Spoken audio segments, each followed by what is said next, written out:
Yes, we can. All right, class. I'm Mr. Garut, and we're gonna finish up the exploration. Can I see someone's data sheet just to see what we got? Okay, so we didn't have a mate for the very last one, correct? Correct. Let's go ahead and let's put an individual with no hearing for that one, just to fill in our data. Thanks, sir. So we will put on a no hearing. Oops, sorry. I didn't do it on purpose. We will put a no hearing individual in that slot. So,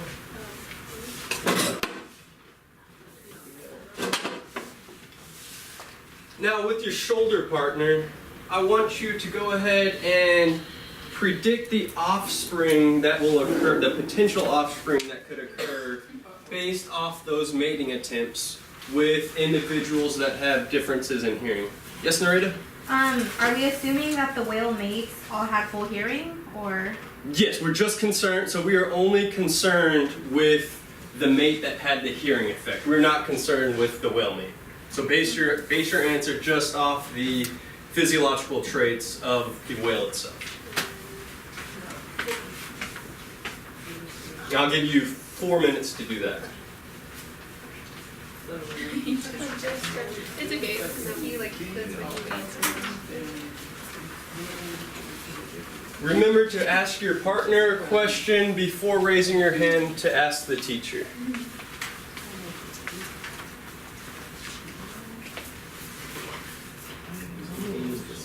What are you confused on? She got the hearing people here, but it was too. We had. You're supposed to put the trait of hearing. Yeah, so for here, that works because there's only 3. But there's 5 survivors in that case, and there's 4 survivors in that scenario. So that's why I was There confused. can only be 3 survivors. That's going pretty well. There's only 3 whale mates, so the individual whale that would move on the outside of the circle, they were trying to move in to mate with on the inside. So the whales that were on the outside had that hearing. So even if they had, there's 2. Okay, for this example. We're not counting individuals here. Or total, we're not counting total individuals. So do you see how narrator? I know, but that's confusing. If 5 people are that circle. Because he said everyone who can hear from there. Okay. Well, we're not concerned about the number of people that made it to the circle, just the trait that they had with that. So, okay, how do I record it? Do I record this guy made it, this guy made it, and 2 of those people made it, or do I say, I got 3 spots, I know what you're saying, I have 3 spots, but I have 5 responses, so which 3 do I choose to go in there? No, this was just the pairing of them.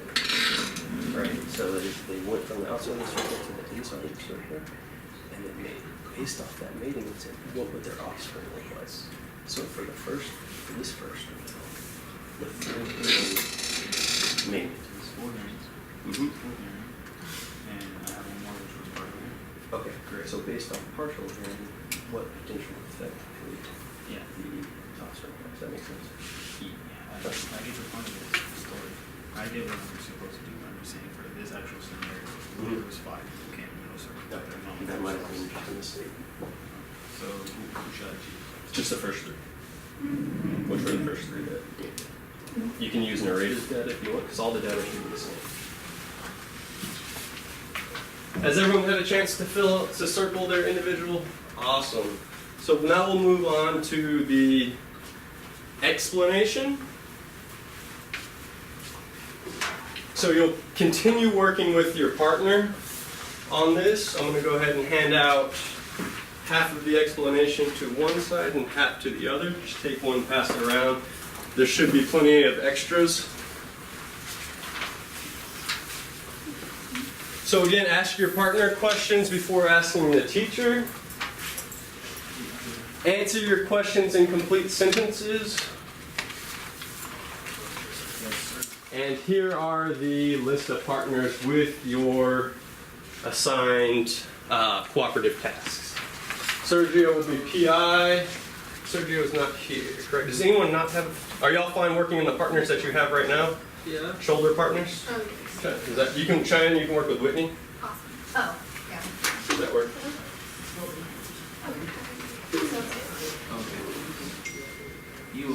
So go ahead, work with your partners on through these questions. You can use your exploration guide to help you answer, and I encourage you to do so.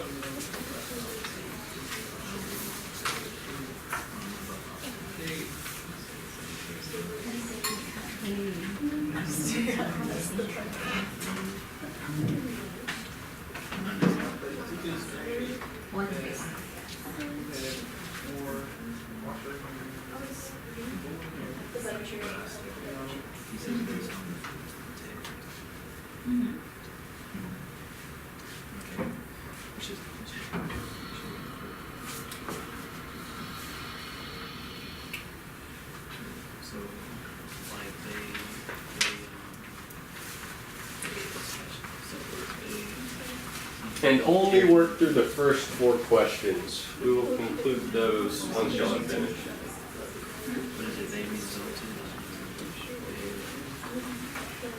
You said only answer the first 4 questions? Just the first 4 questions. Questions 1 through 4. I'm just writing them.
Y'all are still working on the second question.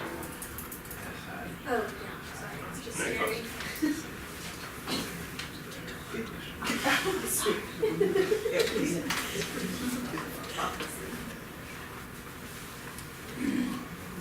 Did you have a question, Kiva? Using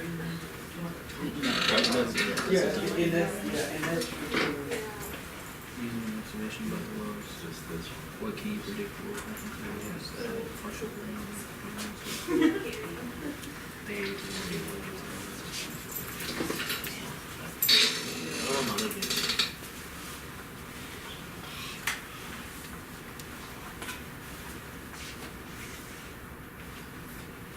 We'll give 2 or 3 more minutes.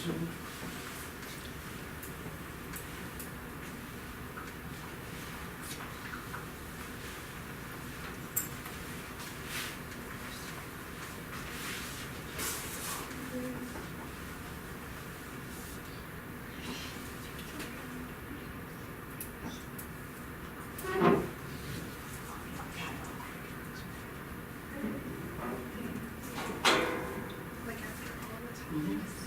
Just not, it's not to write down. I think I'm just asking the next question. And the ones that yeah, you're wrong, eventually talk about. And so what would be left in the population to the laws? They would have better.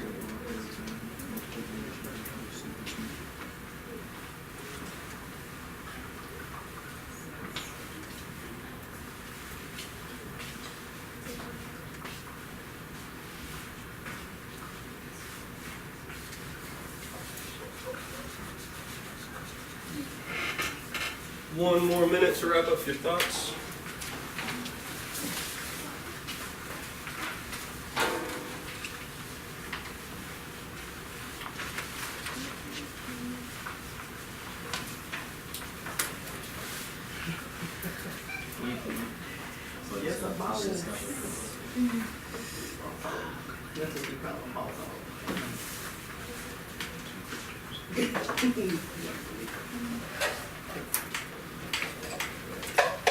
All right, so I'm going to call on a non-volunteer to answer this first question of what patterns did you notice about the offspring produced by the pairing events in Table 2 from the Exploration Guide? Kibe? The offspring were able to maintain the hearing trait of the parent. So if I'm understanding correctly, they resembled their parent. The offspring resembled their parents. Yeah, they had the same. With their trait, specific trait. Awesome. Did anyone have anything different for that one? No? So the offspring produced had traits that were represented by the parent whale. Exactly, Kibe. Number 2, what observations can you make about the success and failures of each of the whales finding a mate in relation to hearing ability within each population? So population A, population B, and population C.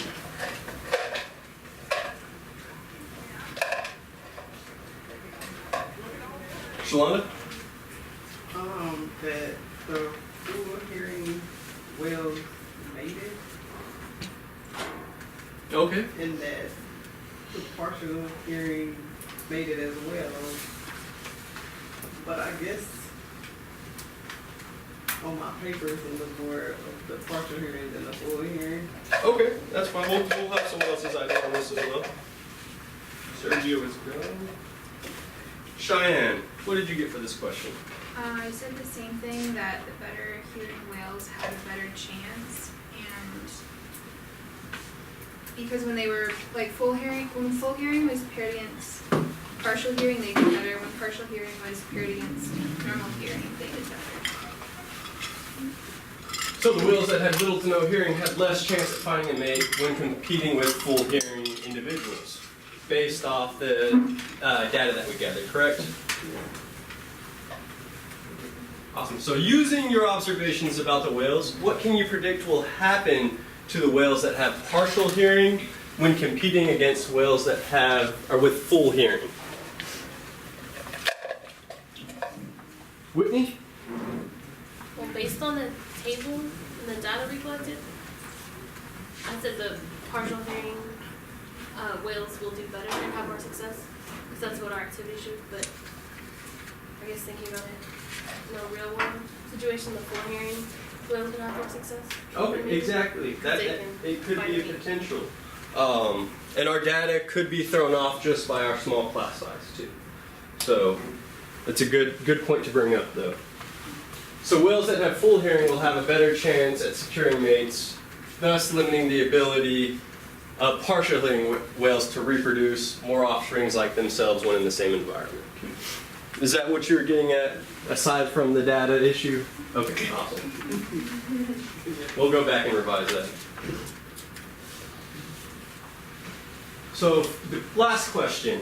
What can you infer will happen to the whales that have issues with their hearing in normal populations over a long period of time with multiple generations being produced?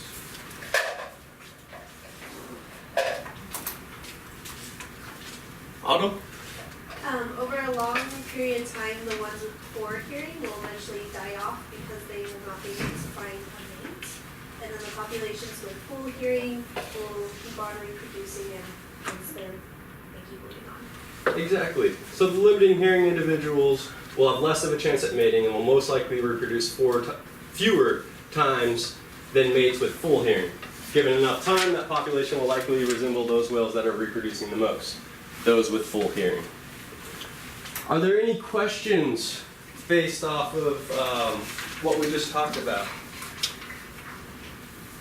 No? Awesome. So we're going to move on.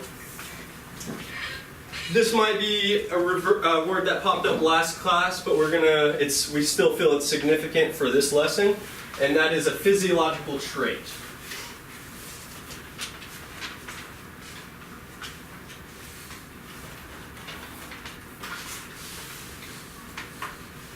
Known as a trait that is consistent with the normal functioning of an organism. So if you want to take the time and write that word down in the space provided. And below that definition, will you write it in your own words?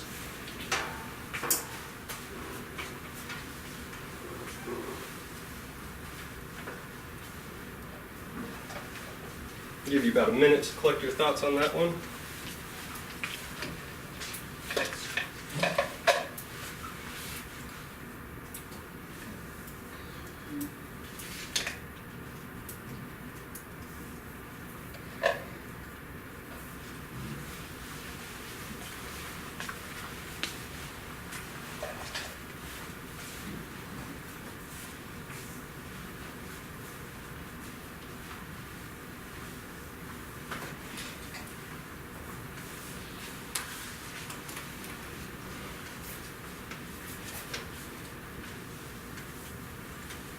If you'll please put your pencil down or pen down when you are finished writing to let me know.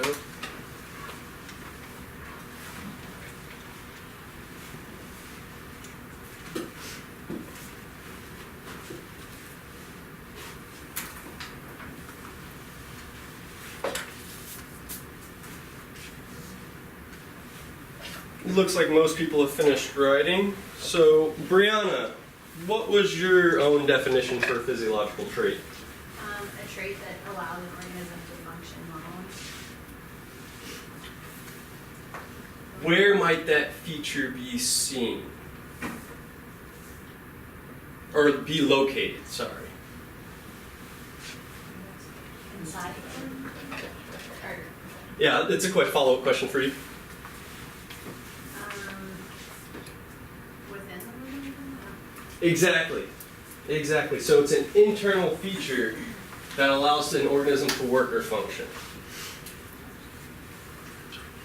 So, I want you to talk in turn with your partner and identify, and I want each of you to identify another animal that has a specialized physiological trait based off their environment that might be that is significant to future generations.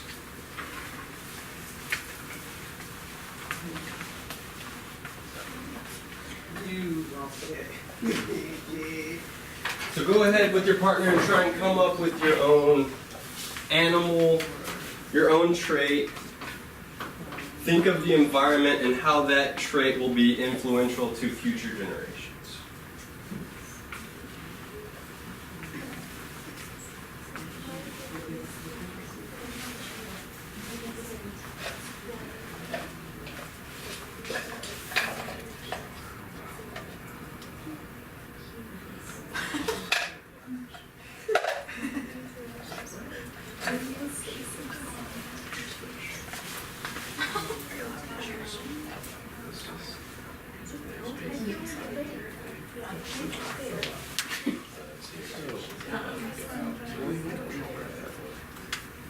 That we've seen before.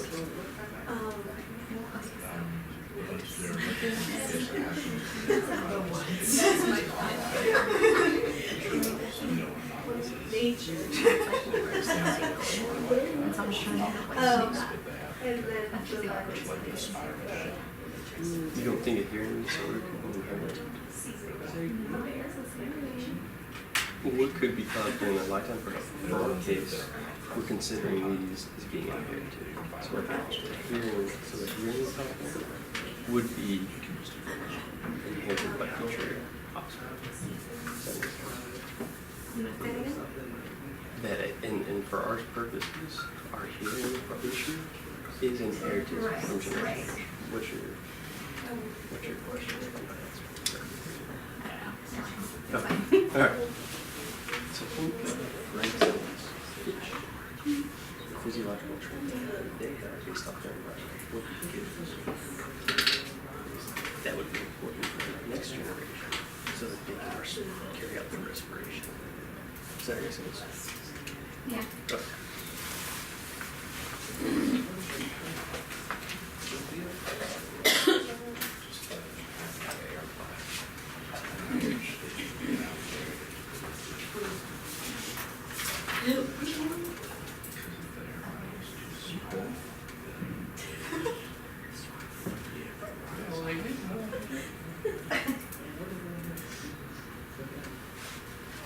Did you both agree?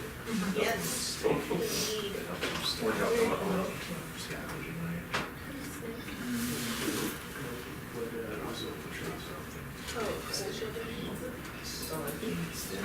Sorry, we missed a little bit.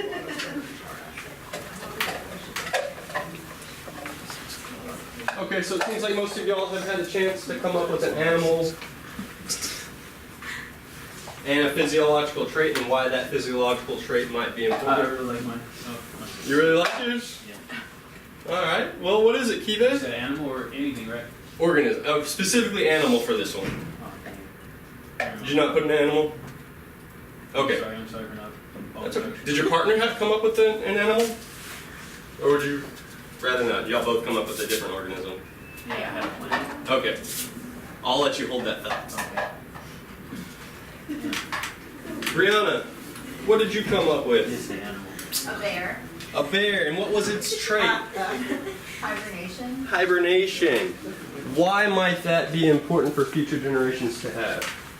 It's important in order for the bears to be able to survive in cold months when they're food, or when there's less food available. Awesome. So we also have a few more examples, such as a camel living in a desert. Yeah. Trait being it has humps, so it has water storage, and it can travel longer distances. Another one would be a penguin. It can slow its heart rate down underwater, so that way it can dive longer using less dissolved oxygen, which is O2, just in case y'all are confused with the oxygen in little number 2 below. So the third example we have is an owl. It has low light visibility, and that helps it hunt at night. Very important for the next generation to be able to do. Oh, Yes, sir? Never mind. I see the elaboration. Okay. So now I'm going to have y'all get into the following groups. You will have a PI in charge of each group. So go ahead and move. Go ahead and move now. Neither mine are here. Okay. Yeah, let's 4 it. Let's do 2 groups. Yes. Do 2 even groups. Flexibility, right? You gotta roll with it. So in your groups, before we get started on the elaboration, I think we're can you think? They're gonna stay there for it, and we're gonna come over here. Shouldn't have given y'all exploration guide just yet. Sorry. I have one question I want you to think about in your groups. Can you think of any other organisms besides animals that have physiological traits that resist from one generation to the next? Kive? Plants. Exactly. That's where we're going next. So seed dispersal specifically in plants. So plants bear fruits that attract animals. If you want to follow along on our elaboration guide.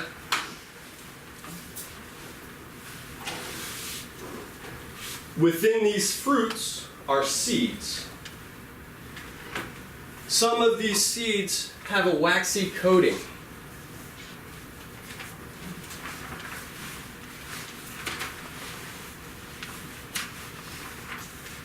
Animals eat the fruit, allowing its digestive system to break down this waxy coating.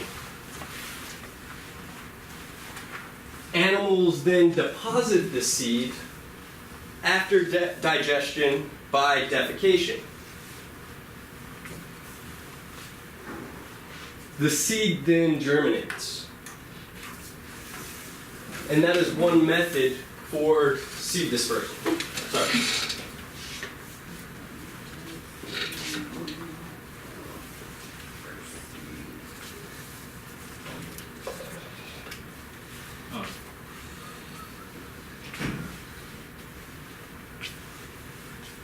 So this was part 1 of 2. Next we're going to look into a detailed example about fig trees and chimpanzees. So chimpanzees love to eat figs. You can tell that by the bottom picture there. A bunch of figs in his mouth. Figs also rely on chimps to disperse seeds. We have a group of chimps, also known as a troop or tribe, that are being introduced to an enclosure at a zoo. Within this enclosure, there are 3 species of fig trees.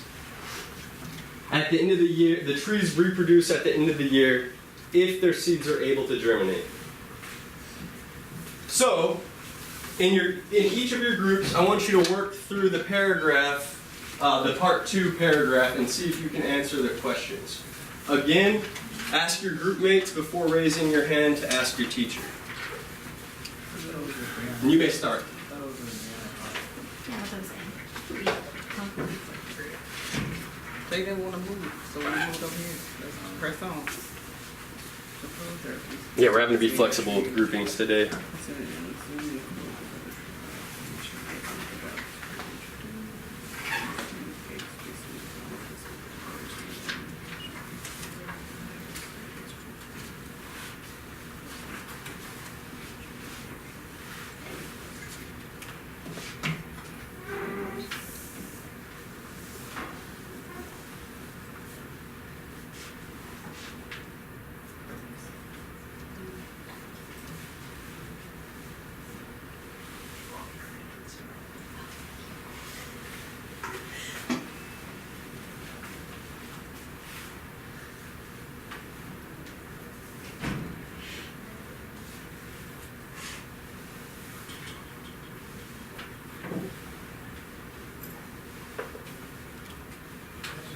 Do you guys think that all things are being eaten by the chimps?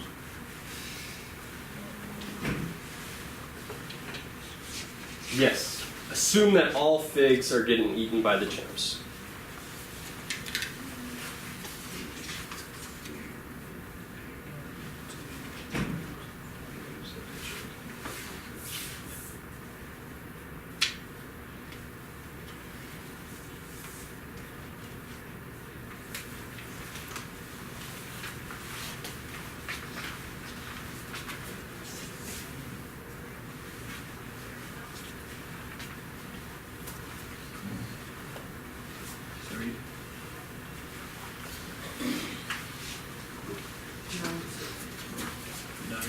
Yeah, I'm gonna question Remember to provide evidence for your answers.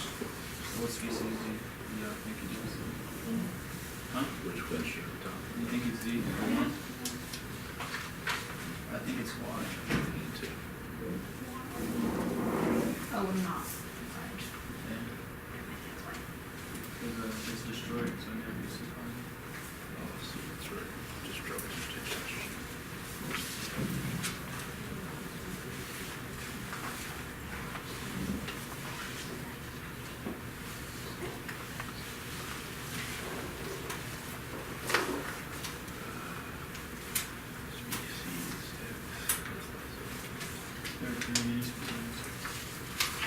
So you don't put Z for 2? Or X? Yeah, Only because it's still It has a thing to it that has to be. broken. probably not more, yeah. So the Y is able to germinate faster. Oh, by all means, continue on with your participate. Do y'all have any questions y'all haven't been able to answer for yourselves yet?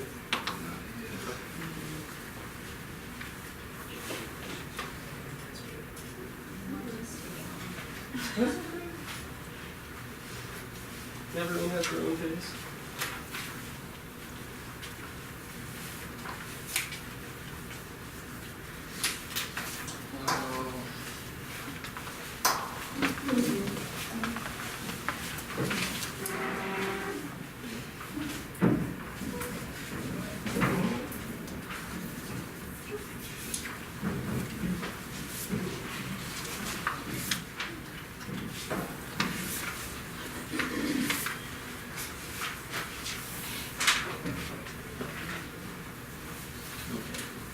What can you infer as the primary species for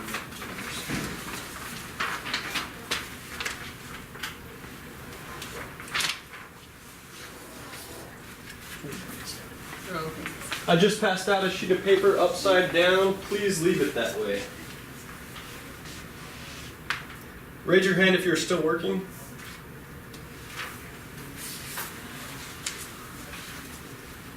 Okay, looks like both groups have had a chance to wrap up these questions. So for the first question, using evidence from the text, Which species of fig would you predict to not reproduce the following year after the chimps are introduced?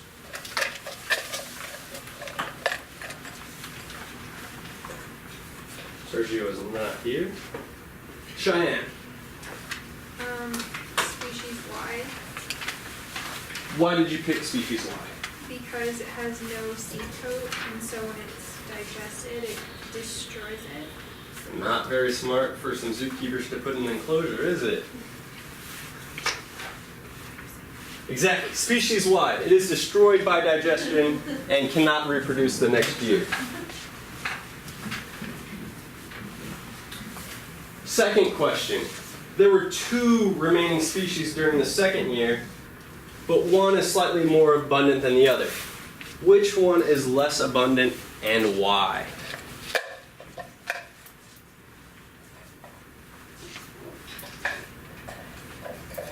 Autumn? The less abundant one would be species X because of its thick seed coat that still needs to be removed after digestion. Exactly. There needs to be further action done to that seed in order for it to be ready to germinate. So species X is less abundant. Third and final question.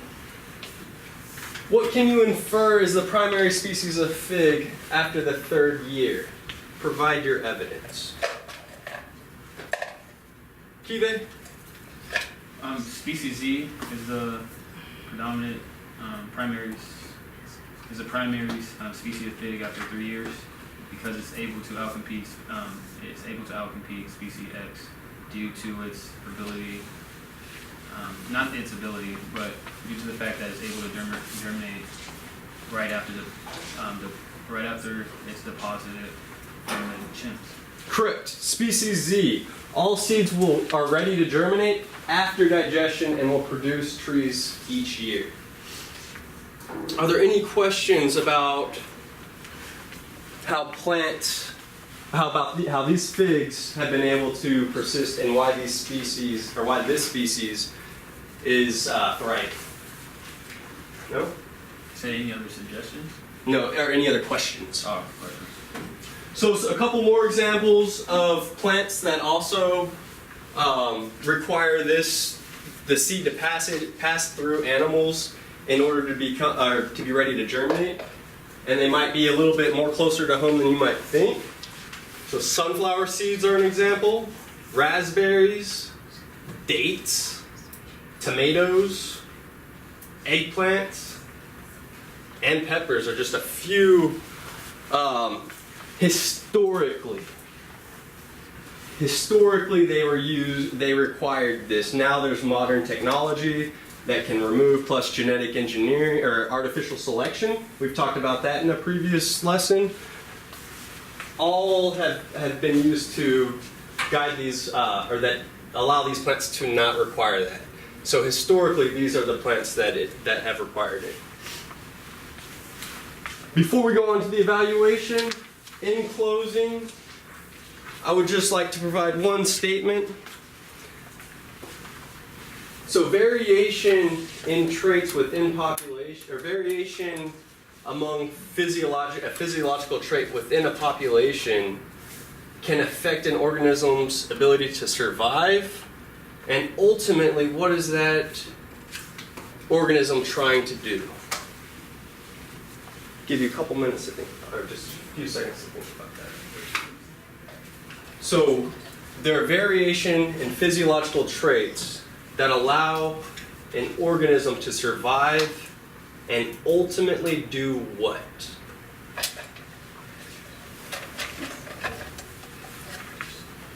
Whitney, what do you think that last word is?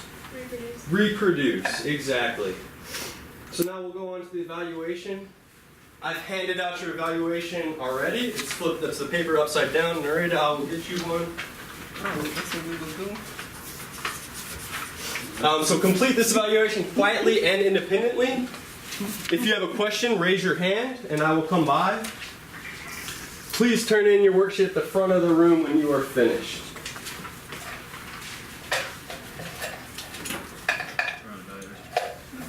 Sorry, it's not. There was a printing error and the evaluation title got printed on the last page of the explanation. So there's no title to this sheet.